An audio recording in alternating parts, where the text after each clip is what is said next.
Hello. Can you hear me? Okay. I'm Jean Chemnick. I'm the international reporter for Environment and Energy Publishing. I cover the UN and the State Department and the UNFCCC and the Paris Agreement.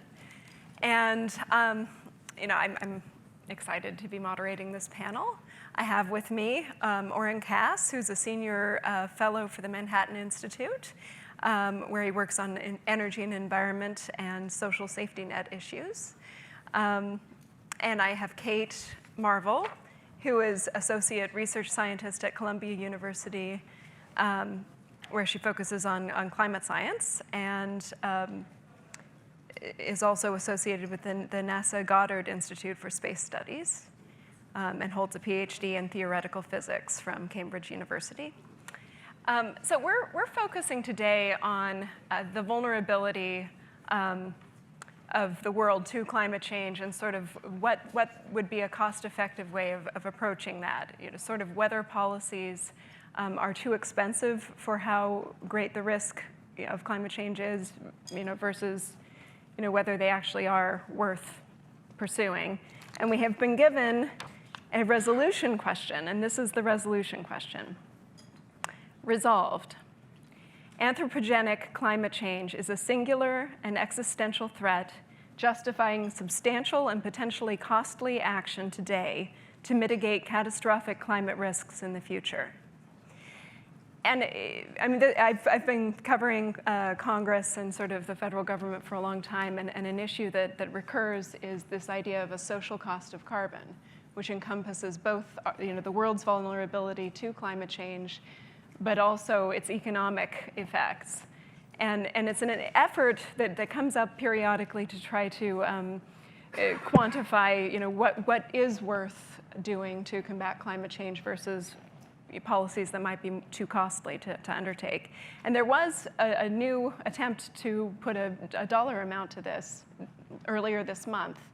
A Scripps researcher published in Nature a new study on sort of the social cost of carbon, and it put it an order of magnitude higher than what the Obama administration proposed. The Obama administration, in the end, was working on an assumption that each incremental ton of CO2 cost the world about $45.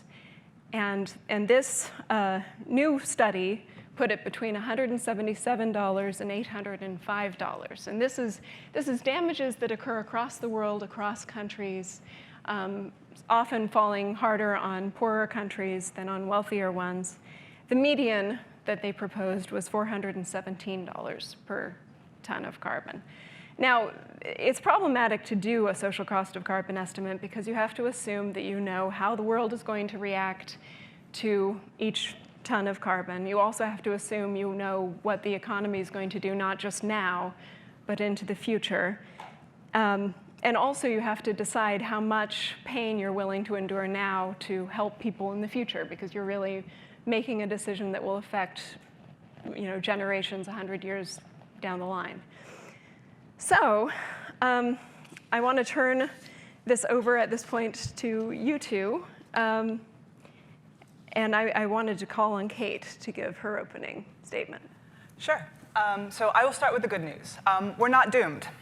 I don't think it's likely that climate change will lead to the extinction of the human species. But you know what? I have high standards, and I think we can aim for something a little bit better than not doomed. And that means taking climate change very seriously.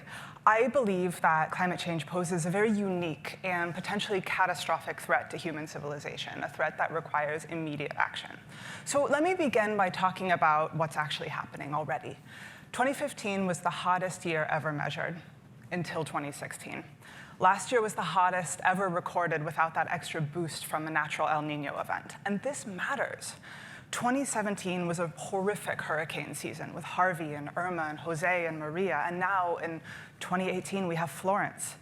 Now, hurricanes happen even without us, of course, but 3 things are certain. First, warm water is hurricane food, and increasing sea surface temperatures mean increasing storm strength. Second, hot air holds more water vapor. For every 1 degree Celsius increase in the temperature of the atmosphere, there's 7% more water that the atmosphere can hold, and that is more water that it can dump on us. And finally, sea level rise makes storm surges higher and more dangerous. But it's not just hurricanes. We've seen extreme events all over the globe: fires, heat waves, downpours, droughts. And whether climate change caused any of these things is, I think, exactly the wrong question. We know what climate change does, how it increases temperature, how it disrupts the hydrological cycle. So I think about it kind of like Lance Armstrong. Lance Armstrong is very good at riding his bike. He would almost certainly beat me in every bike race. But we know he was doping. And most importantly, we know what doping does. We don't ask how he would have done in any particular race and then downgrade him to 3rd place here and 67th place here. We feel justified in taking away his titles. And it's the same thing here. When records fall this quickly, you have to suspect doping is involved. But the point is this: right now, we are getting a taste of what climate change looks like, and it's not pretty. So climate change is unique because I think it's uniquely devastating. So second, let me talk about not what's happening now, but what's projected to happen in the future. It's important to understand that we are already committed to warming because of the inherent inertia in the system. The transient climate response is inherently less than the climate sensitivity at equilibrium because the climate system takes a very long time to respond. So there are years of warming already baked into the system. But not only that, we're starting to realize that estimates of this equilibrium warming are likely biased low. That's because the feedbacks that operate at equilibrium, when the equatorial Pacific and the Southern Ocean have heated up, are likely to be more positive, more destabilizing than the feedbacks we've experienced so far. So estimates of this equilibrium value, this eventual value from historical observations, are almost certainly biased low. But not only that, nature seems to have given us a bit of a break from about 1998 to 2013. The equatorial Pacific was anomalously cool over that period. And because the tropical oceans drive most of the Earth's climate, the planet didn't warm as much as we'd feared. And a lot of our climate policies, a lot of the rhetoric around climate were developed during that time. So what caused these conditions? They're consistent with a mode of natural climate variability called the IPO, but they could have also been affected by volcanic eruptions or aerosol pollutions emitted by humans. But whatever caused those conditions, they're over now. So here's the thing. There is no analog in the history of human civilization for the place we're going, for the climate we're heading into. The future is a totally different country.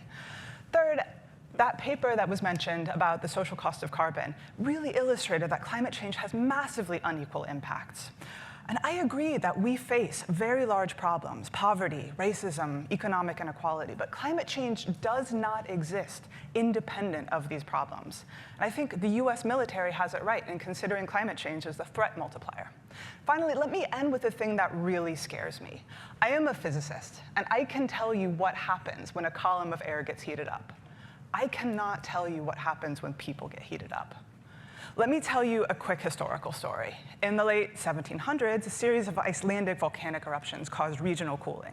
Harvests failed, French peasants got mad, cities got restless. So nobody is saying that climate change caused the French Revolution, far from it. But a small perturbation in conditions had massive and deeply unpredictable effects. There's a climate signal in the recent drought conditions in the Levant. Warmer air is thirstier air. Evaporation has been increasing.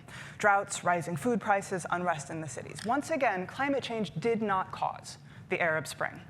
But it's these reactions to even small changes that really terrify me. You can't put Bashar al-Assad in a climate model. You can't put a legacy of colonialism in a climate model. But humans are terrible at dealing with adversity. And climate change means plenty of adversity. This is a problem like nothing we've ever faced before. Human civilization developed during the Holocene, which is really a remarkably stable position from climate from a historical perspective. We've never had to think about climate change because we very rarely had to think about climate. So climate change is here. It's big, it's bad, it's getting worse, and it's unlike anything we've ever faced before. But I don't think fatalism is a good response to this. The largest uncertainty is us, is human behavior. We need to recognize this threat for what it is and act accordingly. I want to stress here that I'm not a political scientist, I'm not an economist, I am never going to run for office. But I know what carbon dioxide does when you put it in the atmosphere. But how you take that out or not put it there in the first place, that's going to require sincere input and debate among people acting in good faith and being transparent about their values. Thank you.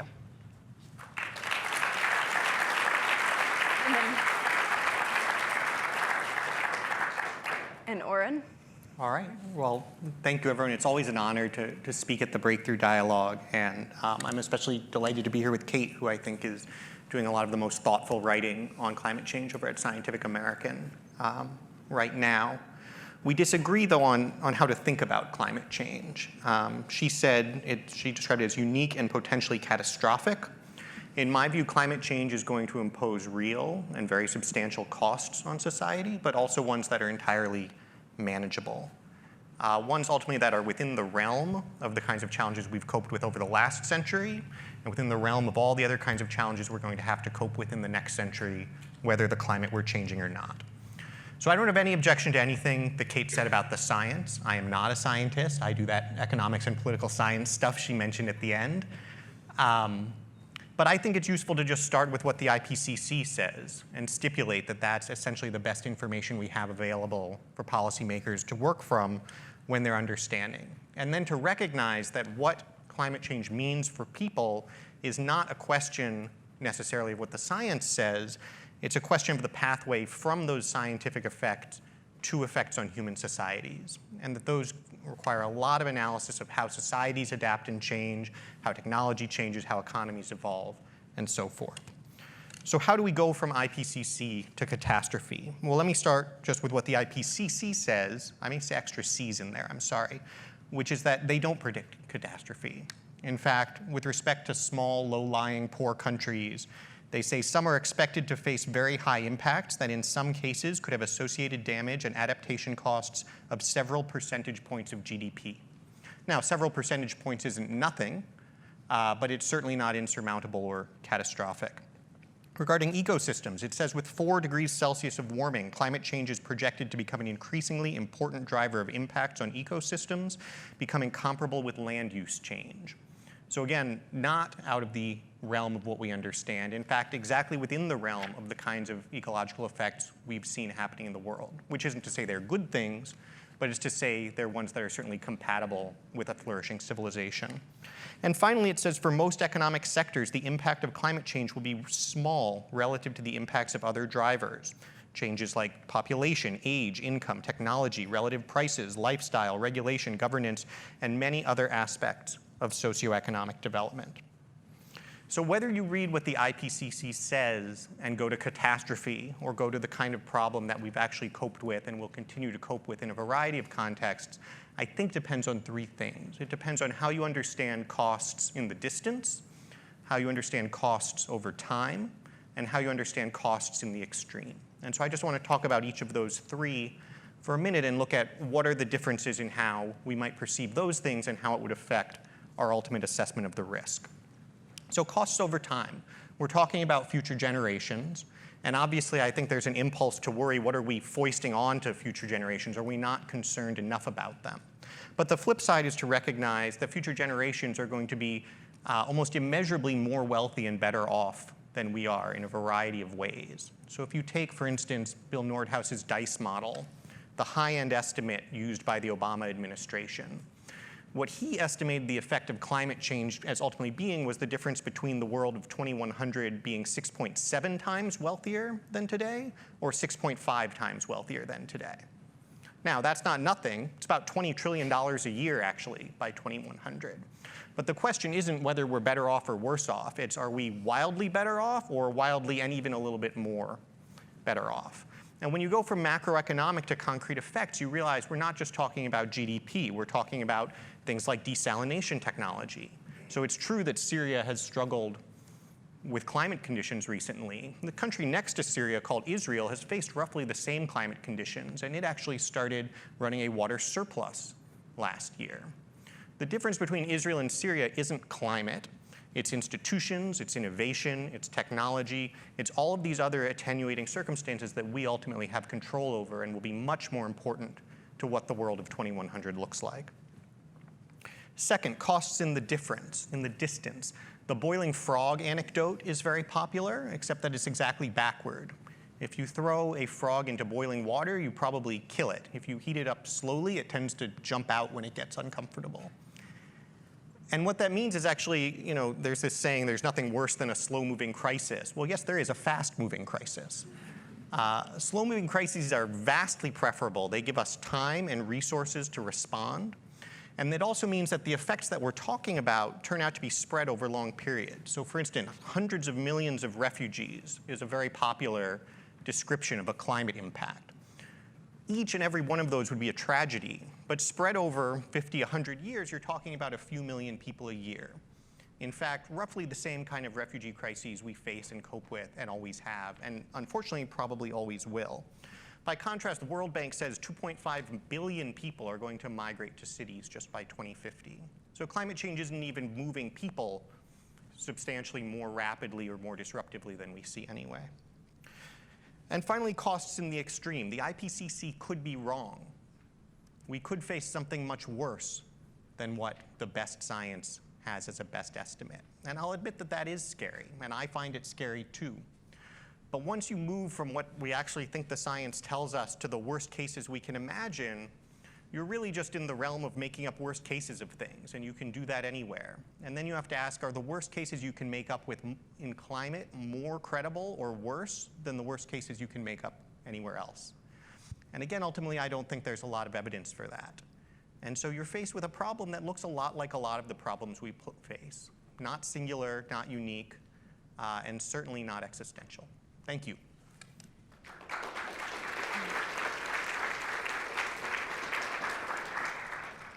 So now I'm going to ask each of the panelists to rebut what the other person said, starting with Kate of Oren's arguments.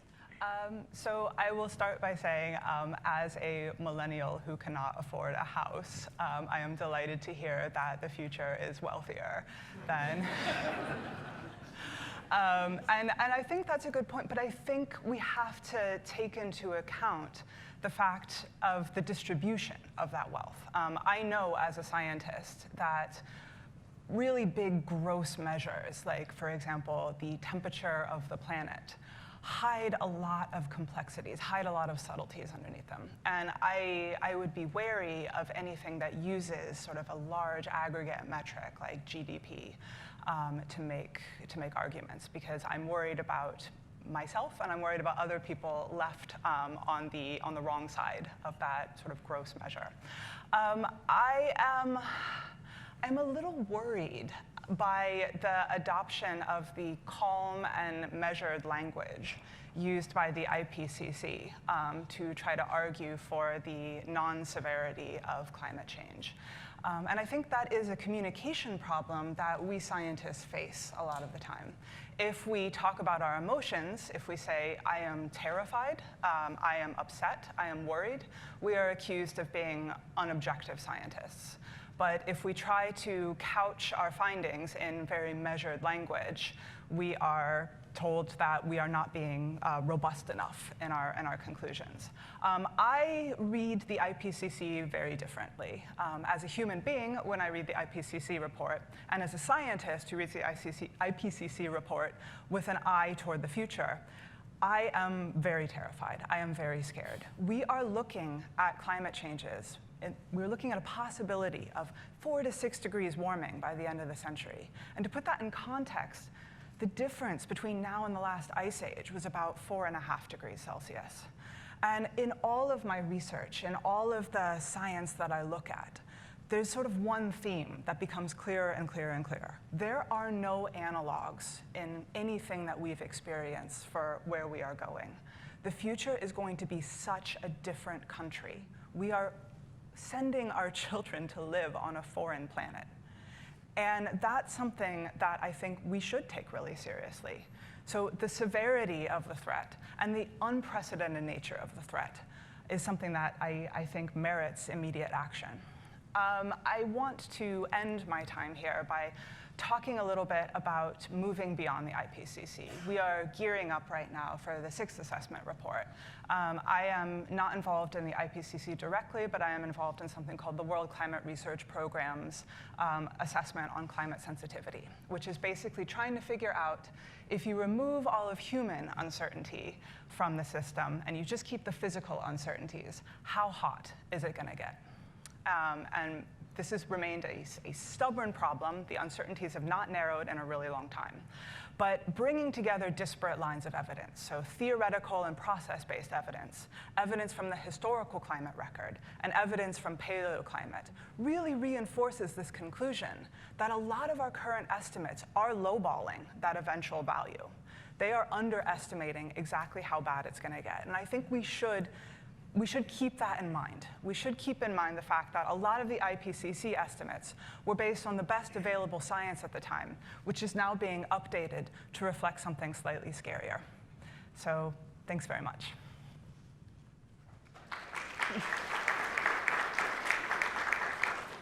And Oren, I'd be interested. Yeah, well, it's always a highlight when a debate with a scientist ends with the scientist telling me to stop working from the consensus science. I'm going to keep using the IPCC because the entire premise of the IPCC was to create the best consensus estimate of the science for policymakers to work from. And I don't think saying, well, actually it's lowballing and underestimating and we should look elsewhere is any more valid than the many people to my right who I also have to lecture for standing up and saying, well, it's overestimating and highballing, and let me tell you about this other estimate. Within the realm of the IPCC, I would also emphasize that what I'm highlighting in its language is not its tone. I'm highlighting the comparisons that it makes. It could have, in exactly as moderate and neutral a tone, have said that the effect on ecosystems is going to be dramatically worse than what we've seen from land use change. But it didn't, because that's not what it concluded. It could have said that the cost it could estimate for poor, low-lying countries was going to be a substantial share of GDP. It didn't. It said a couple of points. It could have said that when it looks at the effects relative to other trends over the century, it thinks climate change is going to be the largest. It didn't. It actually listed almost everything else it could think of as larger. And so that's actually where the dispassionate analysis of the science currently comes out. I also think the distribution of wealth is extremely important to focus on, and I think it's therefore really important to recognize that in all those estimates of growth over this century, it is the developing world and the poorest countries that benefit the most, on the one hand, and it is the developing countries and the poorest countries whose trajectories would have to be most altered if we are going to dramatically reduce emissions. So I think you can certainly make a case, if you want, for saying that that's a sacrifice we should make. But the more that you dig down on the distribution, the more you find that it's actually the poorest countries often that stand the most to gain over the century and will look most different in a positive sense by the end of the century. And also those that no matter how much we want to take the moral burden on ourselves are ultimately the ones that would have to bear the burden of a dramatic shift in our energy system. The last thing I want to come back to is this idea of kind of looking ahead and what is the kind of world that we're sending our children into. I think, and I mentioned this briefly in sort of the Bill Nordhaus 6.5 versus 6.7 times wealthier context, I think it's really important to distinguish the difference between saying climate change is going to make things worse than they would otherwise be, and saying that climate change is going to make things worse than they are today. I think there's an overwhelming amount of evidence that climate change is going to make things worse than they would otherwise be. And that's a case for taking action when it's cost effective. That's a case for investing in adaptation up front. But it's not a case for catastrophic rhetoric, for worrying that it's a potential threat to human society, or for thinking maybe we shouldn't have kids because of the dystopic future that we're going to send them into. If you could make a case that anything about climate change, anything about those risks that Kate highlighted, actually posed a credible possibility of making the world of 2100 worse than today, and substantially worse, then I think you would be talking about a truly singular existential threat, the kind that's justified by the rhetoric that we hear so often about climate change. But certainly, and I don't mean to put words in Kate's mouth, but nothing that I've heard from her suggested that any of these threats come anywhere close to suggesting the world of 2100 would actually be poorer, less resilient than the world of today, less technologically advanced. And if we make progress on all those grounds, then the real questions for the future aren't about climate at all. They're about institutions, they're about development, and those are all, I think, policy debates that are much more important for us to focus on and that are ultimately going to have much more effect on the types of challenges that I think we're both very concerned about. Thank you. Okay, a couple things, and I'll insert, yeah. Thank you. I'll insert myself a little bit in this. I mean, the next portion is going to be critiques of your own arguments, but a few things. Oren and I were speaking, before the panel, and we were talking about the recent CAFE revision of the Trump administration. And of course, famously, it adopted the IPCC's estimate that emissions are on track to be 7 degrees. He reminded me Fahrenheit, which means 4 degrees Celsius, by the end of the century. And I think your argument was that wasn't that alarming. It's my understanding from following the science that would be, that the goal of Paris is well below 2 degrees with best efforts towards 1.5 degrees. And of course, the IPCC is currently working on a report about how bad it would be if we even got to 1.5 degrees Celsius. So here we're getting to 4 degrees Celsius.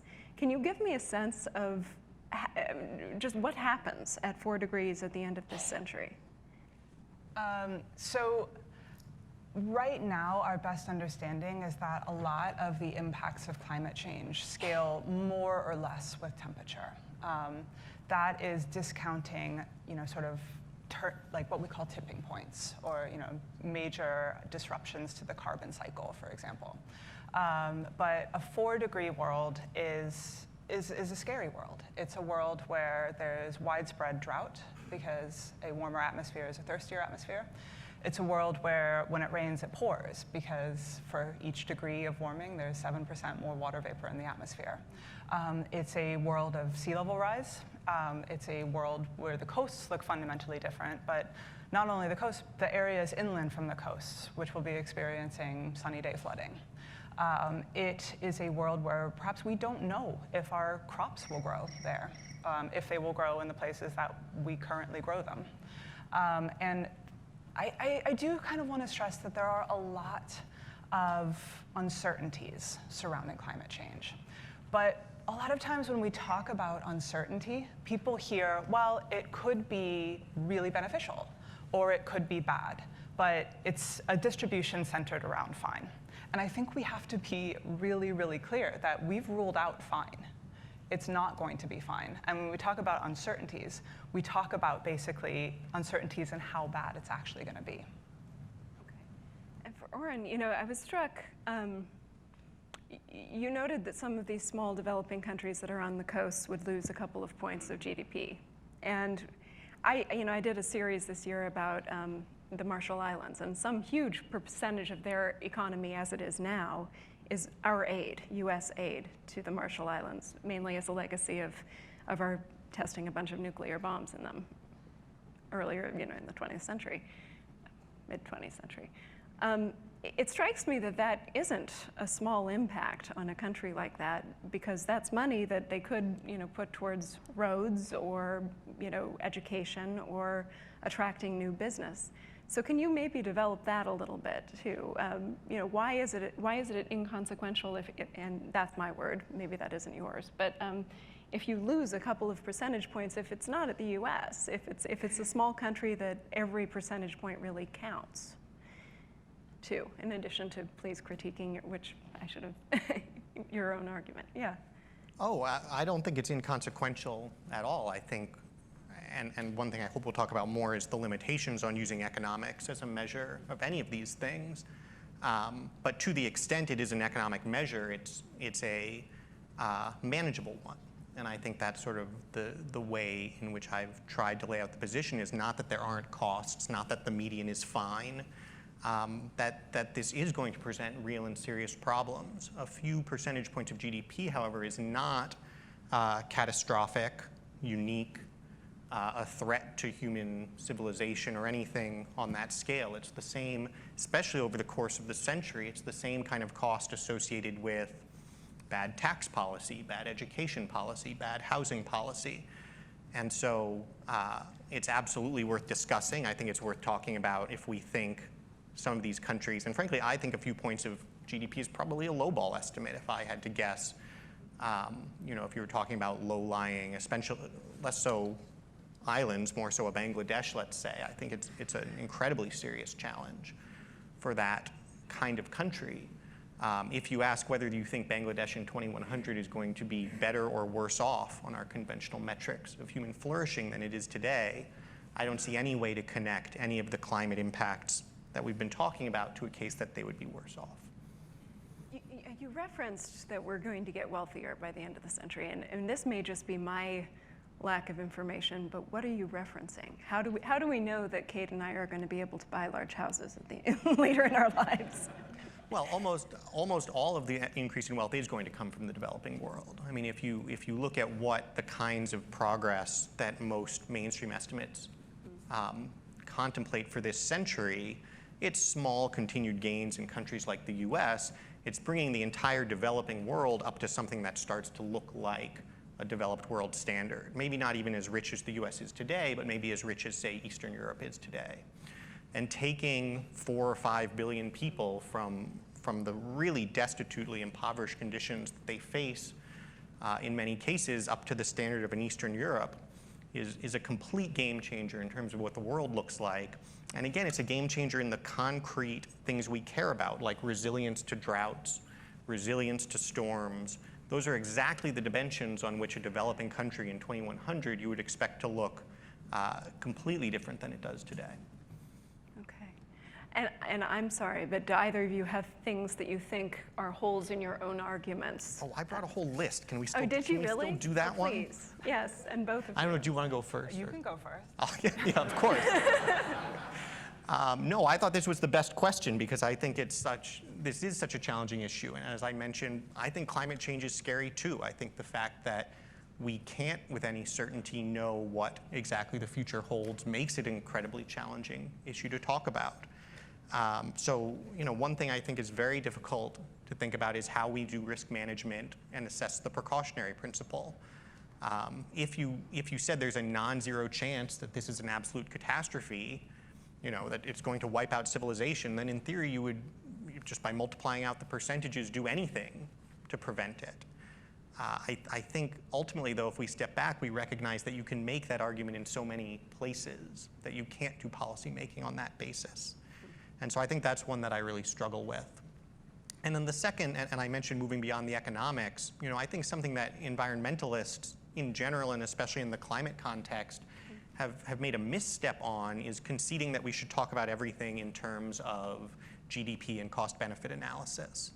I actually think the much better case in a lot of respects on climate change is to look at what it might do to the natural world. I've been talking a lot about human resilience and the size of our economy. And I think that we can have a good deal of confidence in. I don't think we have any reason necessarily to believe that that holds for a given species or even a given ecosystem.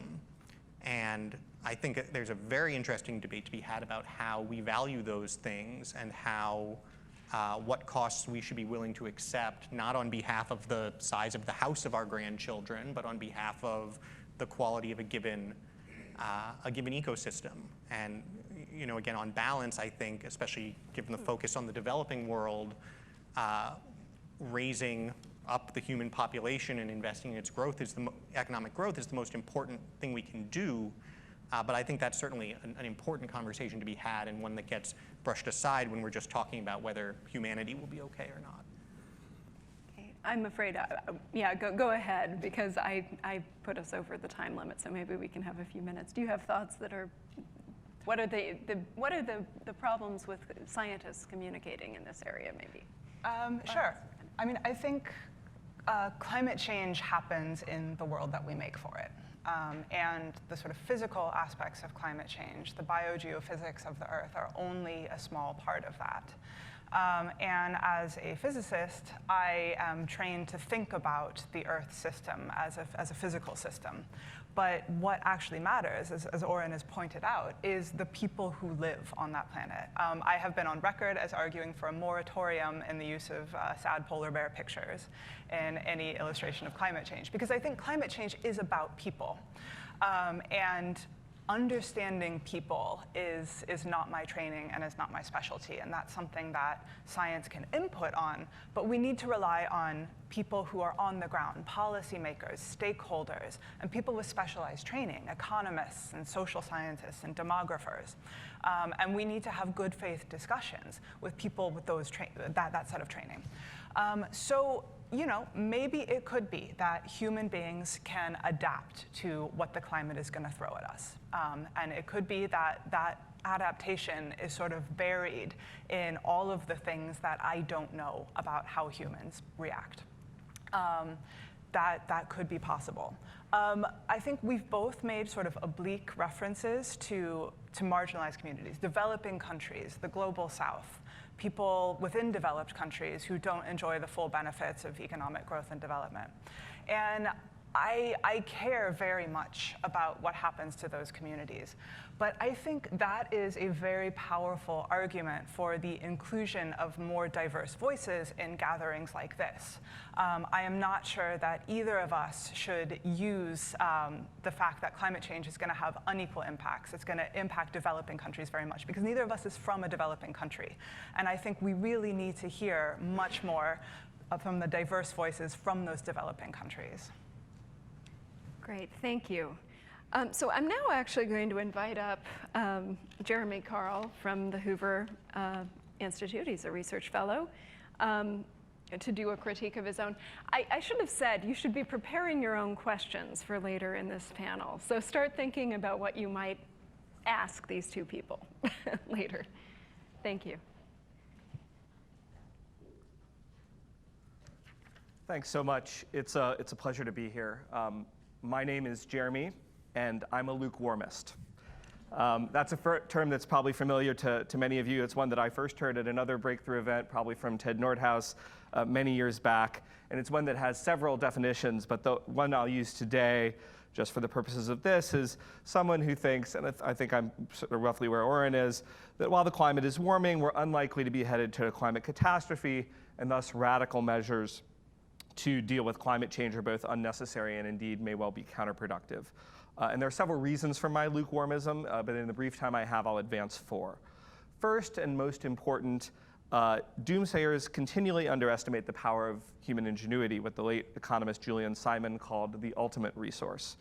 The personal computer was a pipe dream 50 years ago. The web similarly 30 years ago, the iPhone 15 years ago. Now we can't imagine life without them. The premise of this question is a little strange to me about whether we should do something really significant or not, in that there's been $3 trillion, according to Bloomberg New Energy Finance, in clean energy finance worldwide since 2010, and that's a number that's been growing fairly steadily. Even in DC, that's a lot of money. So I think that we are already doing some things, and I guess the question is, do we turn it up to 11? When I look at the new technologies on the horizon, something I've written a lot about, from advanced nuclear to direct air capture of CO2 that could actually reverse atmospheric CO2 buildup, to hybrid jet planes like Zunamera that we just heard about, we're only scratching the surface of some of the revolutionary technologies that I think we could use to address this problem. But I think ingenuity also applies to adaptation. There was a good story last night from Eli Lehrer from our street about how either insurance markets are wrong or climate change is real, and I agree with Eli on this. But real estate markets are also valuing Manhattan and other coastal real estate at trillions of dollars, and they're not wrong either. If they thought it was going to be underwater soon, they wouldn't be doing that. So I'm betting that authorities are going to find a way to protect the places that are valuable to humanity. And as an aside, if you own a high-priced coastal residence that you would like to sell me because you feel it will be underwater in the near future, please do sell that to me inexpensively. So how are we going to manage this kind of world of floods and sea level rise? Well, a quarter of Holland is underwater right now. It's below sea level. It's not actually underwater, of course. How do they manage it? They manage it through technology and innovation, and they've been sort of doing this for hundreds of years, human ingenuity. So the second reason I'm not in a panic over science, and here I'm going to dissent a little bit, I think, from both panelists, is because I think we overestimate both the consistency and certainty of climate science. And I say this as the son of an academic research scientist, as someone who's published many peer-reviewed papers and books in the social sciences. And so I have respect for that process, but I also have the skepticism having seen how the sausage is made. The reality gets a vote. Some of the doomsaying projections from major figures in this field from 20 or 30 years ago, or even more recently, have been falsified. And you can go to websites and see those that done gleefully documented in some cases, the product of our hubris. Personally, I've read, and Kate touched on this sort of pause we had in global warming between 1998 and 2013, and I was glad she mentioned that. I've probably read 30 papers with 30 different explanations for why that pause took place, as well as many other papers suggesting actually it didn't really take place at all. So I don't know which one of those is right because I'm not a scientist, but I say we should take climate science seriously, but not literally. My third reason for avoiding climate panic is I think there's a lot of political and even religious motives driving this climate alarmism. University of Maryland public policy professor Robert Nelson has referred to contemporary environmentalism as Calvinism minus God. And outside of the doomsayer, the Old Testament, doomsayers are almost always wrong. Naomi Klein's book, This Changes Everything, was referenced a couple times last night. Still one of the best-selling books about climate change. And she says that when climate change deniers claim global warming is a plot to redistribute wealth, it's not just because they're paranoid, it's because they're paying attention. And I think a lot of the more catastrophist theory on climate change has other agendas in it besides climate. Finally, because I know my time is up here, I'd mentioned that I think using the definition of this term, climate change is not a singular and existential threat. Global thermonuclear war is existential. A large asteroid strike is existential. Climate change is a serious threat, but a manageable one, and I imagine that we'll continue to manage it in the sort of similar half-assed, minimally planned, but surprisingly effective way that humans have managed problems throughout the centuries. And despite our millennia of idiocies, we're still here, and there are in fact more of us than there were before. And on one thing, I do agree to close with Naomi Klein. She said, clearly what gets declared as a crisis is an expression of power and priorities as much as hard facts. At a forum at Davos a couple years ago, they identified climate change as the most serious problem facing humanity, even as 1,700 private jets arrived at the forum. So I think we need to scrutinize the power and priorities as well as hard facts of those pushing climate panic. So yes to climate realism, no to climate panic, yes to the power of human ingenuity and technology, and no to climate catastrophism. Thank you.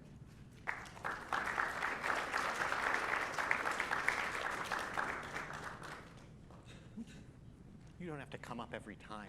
Yeah, I'm not really sure if I should. But I think each of you are meant to respond to what he said. So, Oren, do you want to start? Go first. Sure. Great. Well, I was hoping he'd still be standing here so I could literally lecture someone on my right about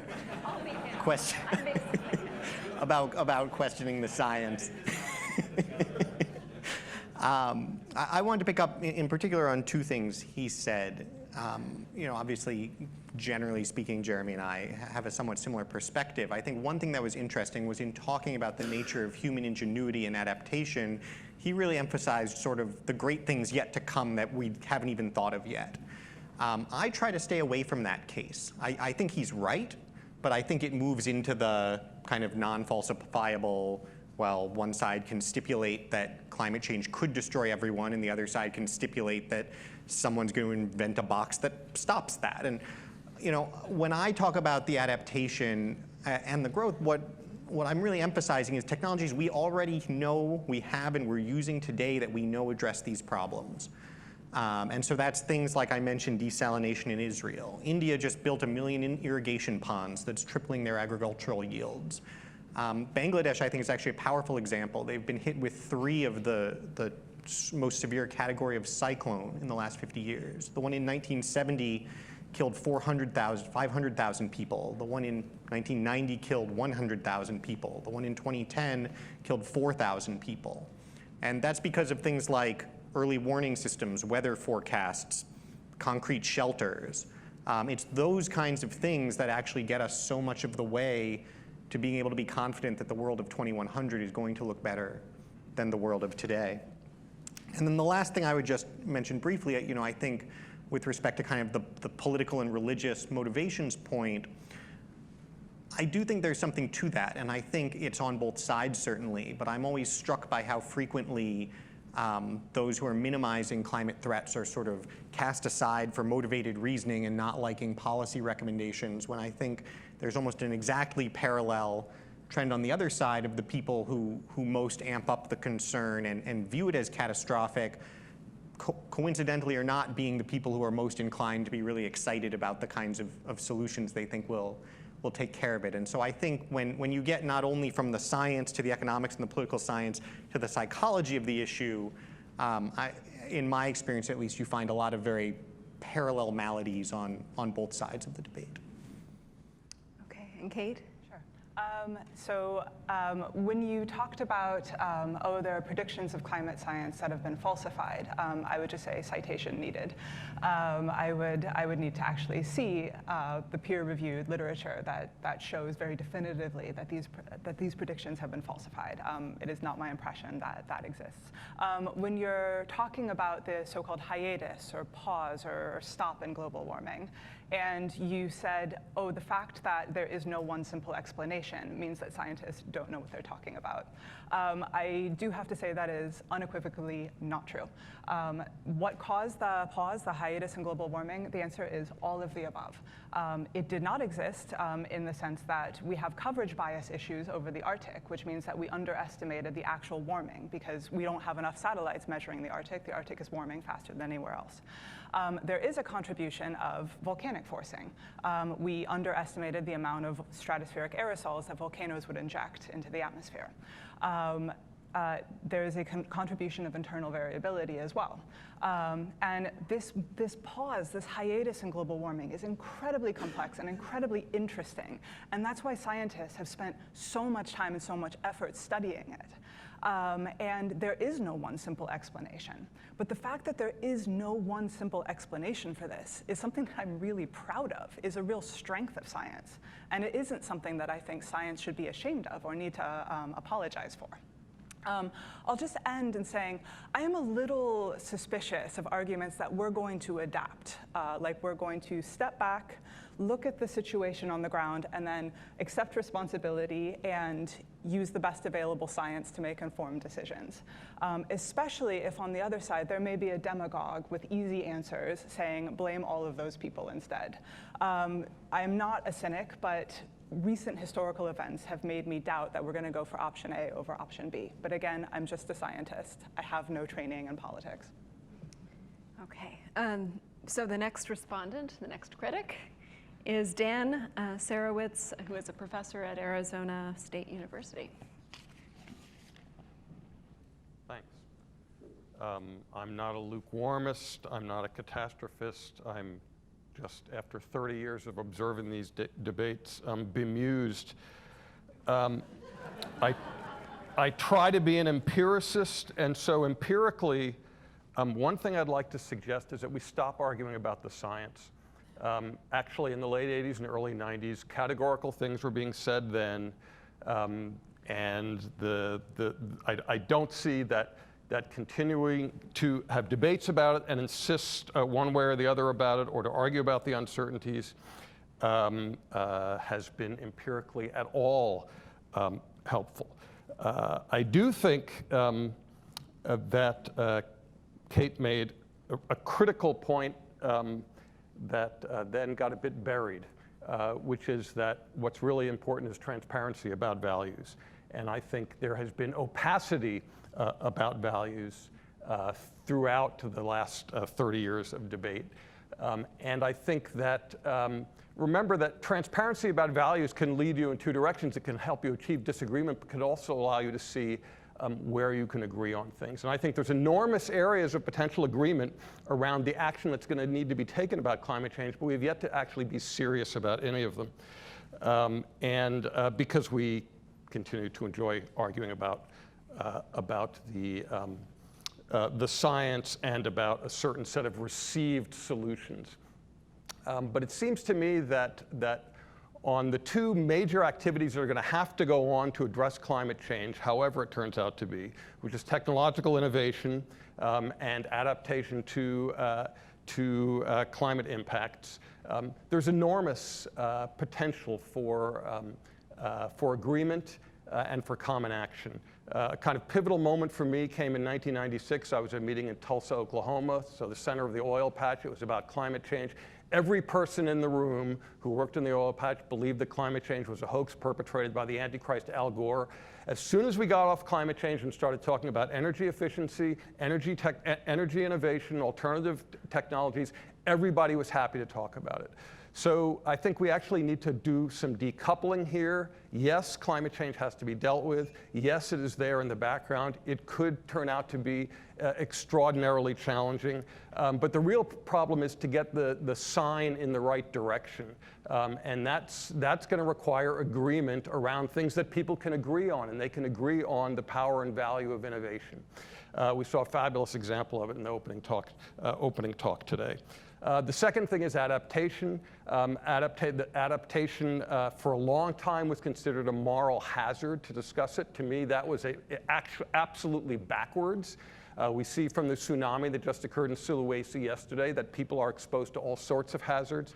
There's no chance of not having a social consensus around reducing exposure to all sorts of hazards, regardless of the cause. We have not taken that seriously. In fact, the 1990s were supposed to be the UN decade of natural disaster reduction. That got swept aside in the fervor with climate change. So I think there's enormous opportunities, actually, to achieve agreement. If we could stop arguing about the stupid science, and I don't mean science is stupid, I mean it is not a way to solve value debates. It is a way to hide value debates. So let's say we have a problem. Most people agree we potentially have a problem, and let's focus on, in fact, where we can agree. And it's not that problems around innovation and adaptation are necessarily so easy to deal with, but they do involve common values and intersections where we actually have experience doing really good things. We know how to mobilize innovation at a very large scale. We did it in the Cold War through a combination of alliances between the Defense Department and industry. We know, somebody mentioned, the prior speaker mentioned the Netherlands. And Bangladesh has two wonderful examples of very, very different socioeconomic contexts for dealing with adaptation to disasters. We know how to do that too. The question is, are we going to get serious about it?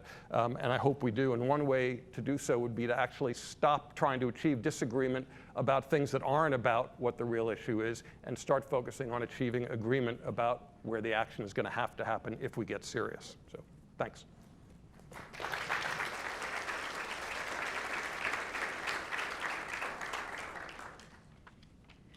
Okay, and again, okay, why don't we start with Kate this time? We'll go to Oren first. Yeah. Sure. I cannot agree more with we should not debate science. I don't want to be here. My entire goal is to make myself completely irrelevant to the climate debate. I think scientists have a role in providing inputs to policymakers, but I really don't think that we should be arguing about whether climate change is going to happen, or if it happens, is it going to be bad. So my entire sort of career goal is to make myself completely obsolete and irrelevant, and go back to talking about extremely nerdy things about the general circulation of the planet. So please help me achieve my goal. That's basically it. And Oren? Yeah, sure. I'll make 2 points. One is about adaptation, which Dan touched on and Kate had just mentioned. And I think, Kate's comment about adaptation was really telling and captures a problem in the debate, which is that it at least someone envisioned adaptation as something that, like, a policymaker is going to pass a law telling people how to adapt. And that's not what adaptation is. Adaptation, at least the way that I talk about it, is the natural evolution of human behaviors to the circumstances they face. So adaptation is where you plant crops and what kinds of crops you plant changing over time because the climate around you has changed. Adaptation is realizing you shouldn't build your house there. Adaptation is installing air conditioning in schools further north because otherwise you're going to have a bunch of hot days in September when the kids can't go to school and the parents are going to be really upset. That's what adaptation looks like, and that's actually what ends up addressing most of the kinds of problems that discussions about climate change raise.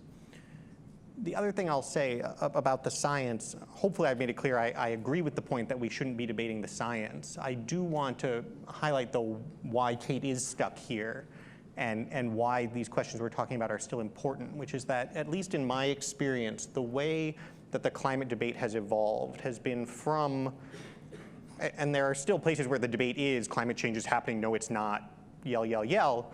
The more thoughtful climate debate that I've seen evolve is with respect to public policy and the question of, well, what is a cost-effective response? And I think as more thoughtful folks on the right started to look at a lot of the, what I would call climate agenda and say, well, that just doesn't make any sense. Climate change is real, your policy still doesn't make sense. The response from folks in favor of the agenda, including, frankly, a large number of scientists, was to say, you don't understand, this is so terrible and catastrophic, your cost-benefit analysis doesn't matter, you have to do this anyway. And so getting back to, I think the title of the lecture was Catastrophe or Chronic Condition, agreeing on the terms there actually matters a tremendous amount for the kind of debate policymakers can have. And so I do think it's incumbent on scientists to look down the road to the existence of that discussion of public policy and acknowledge that what the science is saying is about a chronic condition more so than a catastrophe that should distort the way the debate goes forward. Okay, and the next section is going to be questions, but I think I'll just mention a few things that I saw that I didn't know exactly how to insert into the discussion, and then I'll open it up to your questions. So please do be thinking about what you're going to ask these two about the discussion we've had so far. One thing, you each referenced Syria and the role that climate change may or may not have played in the uprising and in the war. And it strikes me that you actually weren't saying things that were so different. I think Kate sort of couched it in the fact that Syria had certain political and social problems going into the drought, right? I mean, when was it? It was 2010 that there was this extreme drought that really was painful for farmers, especially in Syria. And it drove some of them into the cities, and it was a bit of a tinderbox for what later happened in terms of the uprising and the horrible war that we're still dealing with. And I think that you sort of, this is like Lance Armstrong and his juicing, right? I mean, it's not that you can't really apportion what responsibility is this drought versus what responsibility were a bunch of conditions that already existed in Syria, right? And I think you made that point. And you talked about Israel being next door and having many of the same conditions that Syria was also experiencing, but it strikes me that there were already differences between Israel and Syria in terms of governance, in terms of economics. Right, would you agree that you're actually making the same point, which is that it's not that climate change is the sole source of what happened in Syria, that it played with other conditions that were already in place in Syria as a country to contribute to creating the situation. Do you see a difference between what the two of you are saying on the role that climate change may have played in Syria? Well, I think we're probably drawing a very different conclusion from it. I mean, I think to say that a drought may have been a contributing factor, you can sort of list an infinite number of but-for causes. I could say President Obama being president was a contributing factor because clearly the people in Syria heard his rhetoric, and then look, there was a civil war. I think it's very important to do that kind of analysis, not by listing everything you can think of, but by looking at what I would call the proximate cause, which in the legal community, when there's an accident or whatever, you have to step back. You can't just say, well, everything caused it. You have to figure out what's a reasonable and administrable way to assign blame. And I think that when you look at the Middle East, saying that weather is kind of, that the problems in the Middle East that look a lot like problems that have occurred in the past in the Middle East, that, well, weather, I think, is where we should look, I think doesn't make a lot of sense. And the Middle East's trajectory, while weather will be one of the things that buffets it, is not going to be dictated by weather. It's going, and I don't mean that in the nasty way of conflating weather and climate. I mean, whether you're talking about weather or climate, that's not what's going to dictate the outcome in any Middle Eastern country now or in the future. Well, maybe that's the wrong question, whether it dictates it. It sort of contributes to it, and maybe in certain cases that's enough, maybe. Right. So that was the point that I was trying to make. I was trying to argue against kind of climate essentialism, this notion that if climate is not the only factor, therefore climate cannot be a factor. And I think we've seen this a lot in a lot of the rhetoric surrounding, for example, the fires on the West Coast this year. Of course, there are other decisions that have contributed to the severity of those fires, land use decisions, where we choose to live, our policy responses. So climate is almost never the only factor affecting things. And I'm arguing very much that that should not be the standard for seeing a climate influence. We should not have to isolate it as the only factor in order to see it as a factor. I was also trying to make a point about the inherent unpredictability of humans. And I think Oren made that point very well, that we see very disparate reactions in Syria and in Lebanon and in Israel. And those things are reactions to very similar climatic conditions. And the fact that we talk about this rosy picture of human ingenuity and adaptation, this picture that I desperately want to believe, and I think on some level I do, probably because of optimism bias. But this notion that there is one way that humans will proceed to adapt to climate change is falsified by the existence of these very different trajectories in the Middle East. And you also referenced internal immigration. I think you were making the point that climate change might, cause some migration across borders, but so do other factors, like, for example, leaving farmland and going into cities. And I recently wrote an article about a World Bank study about immigration to cities, which of course carries a lot of social changes as well, including urban poverty, including crime. There are a lot of effects that having large numbers of people, relocate to urban centers have. And it was talking about the climate role in that, and of course it's not the only role. But if you're no longer able to survive as sort of a marginal farmer, in the countryside, you might move to the cities, and that actually contributes to internal migration even within countries. So it strikes me as the same issue.